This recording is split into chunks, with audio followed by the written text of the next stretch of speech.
Hello दोस्तों, welcome to my channel speed up news. अगर आपने मेरा चैनल अभी तक सब्सक्राइब नहीं किया तो जल्दी से सब्सक्राइब कर दें। अदालत ने अपने आदेशों में एनसीबी द्वारा दी गई दलीलों का जिक्र करते हुए कहा है कि जांच एजेंसी ने अदालत के सामने दलील देते हुए कहा कि ड्रग्स मंगवाता था वह रिया चक्रवर्ती की जानकारी में होता था। सुशांत सिंह राजपूत मौत के मामले में ड्रग्स कनेक्शन की जांच के दौरान गिरफ्तार रिया चक्रवर्ती के भाई शौविक की जमानत याचिका खारिज करते हुए अदालत ने अपने आदेश में कहा है कि रिया और सुशांत एक दूसरे के साथ लिव इन रिलेशनशिप में रहते थे और आरोपी शौविक रिया का भाई है। शौविक चक्रवर्ती रिया के कहने पर ही सुशांत सिंह के लिए ड्रग्स मंगवाता था। कुछ एक मौके पर शौविक ने ही पैसे भी दिया था। एनसीबी के पास ऐसे कई चैट और सबूत मौजूद हैं। फिलहाल अभी इस केस की जांच एक अहम मोड़ पर है और अभी ये नहीं कहा जा सकता कि आरोपी शौविक का रोल महत्वपूर्ण था या नहीं। एनसीबी के मुताबिक पूछताछ के दौरान शौविक ने कई लोगों का नाम भी लिया है। एनसीबी फिलहाल उन लोगों का पता लगा रही है जिनका शौविक ने पूछताछ के दौरान नाम लिया था।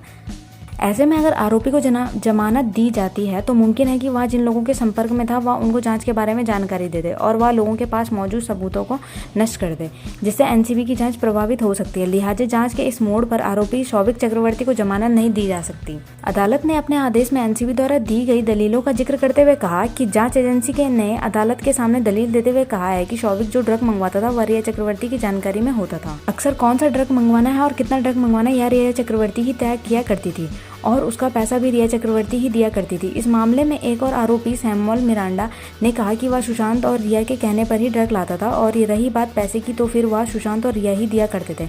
वहीं दीपेश सावंत ने भी कहा कि अक्सर सुशांत के लिए जो ड्रग आता था उसके लिए या तो सुशांत या तो रिया ही पैसा दिया करते थे।